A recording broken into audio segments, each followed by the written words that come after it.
নিউজিল্যান্ডের বিরুদ্ধে ওডিআই সিরিজের আগে ধাক্কা খেয়েছে ভারতীয় দল, ছিটকে গিয়েছেন ঋষভ পান্ত।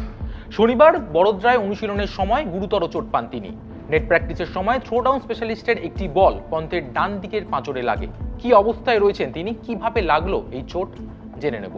ম্যাচের একদিন আগে অর্থাৎ 10ই জানুয়ারি শনিবার বড়োদায় দীর্ঘক্ষণ নেটে ব্যাটিং করছিলেন পান্ত। বোলারদের না খেলে তিনি থ্রোডাউন স্পেশালিস্টের সঙ্গে ছিলেন।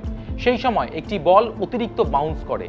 তিনি বলের বাউন্স বুঝতে পারেননি ও সেটা গিয়ে লাগে তার কোমরের উপরে। সঙ্গে সঙ্গে মাটিতে বসে পড়েন তিনি। সাপোর্ট স্টাফ ও হেড কোচ গৌতম গম্ভীর পান্থের কাছে যান। মাঠেই প্রাথমিক চিকিৎসা করা হয় তাঁর, এরপর তুলে নেওয়া হয়। তবে তুলে নেওয়ার পর আর অনুশীলনে নামেননি ঋষভ পান্ত। অনুশীলন থেকে পান্ত বেরিয়ে যাওয়ার পরেই সন্দেহ করা হচ্ছিল তার খেলা নিয়ে। এরপর আর দেরি না করে বিসিসিআই তার এমআরআই করে এবং জানা যায় পন্থের ফিরতে কমপক্ষে 2 সপ্তাহ সময় লাগবে। ফলে 3 ম্যাচের ওডিআই সিরিজ থেকে ছিটকে গেলেন তিনি। যদিও পন্থের বিকল্প হিসাবে ধ্রুব জুরেলকে দলে সুযোগ দিতে খুব একটা দেরি করেনি বিসিসিআই, কিন্তু ধ্রুব জুরেলকে দলে রাখা হলেও তাকে অবশ্য প্রথম একাদশে সুযোগ দেওয়া হয়নি। বদলে কিপিং করছে KL রাহুল। দীর্ঘ সময় চোটের জন্য বাইরে ছিলেন ঋষভ পান্ত। সদ্য বিজয় হাজারে ট্রফিতে তিনি ফেরেন চোট সারিয়ে, সেখানে দিল্লি দলকে নেতৃত্ব দেন। ব্যাট হাতে 2 হাফ সেঞ্চুরি করেন তিনি।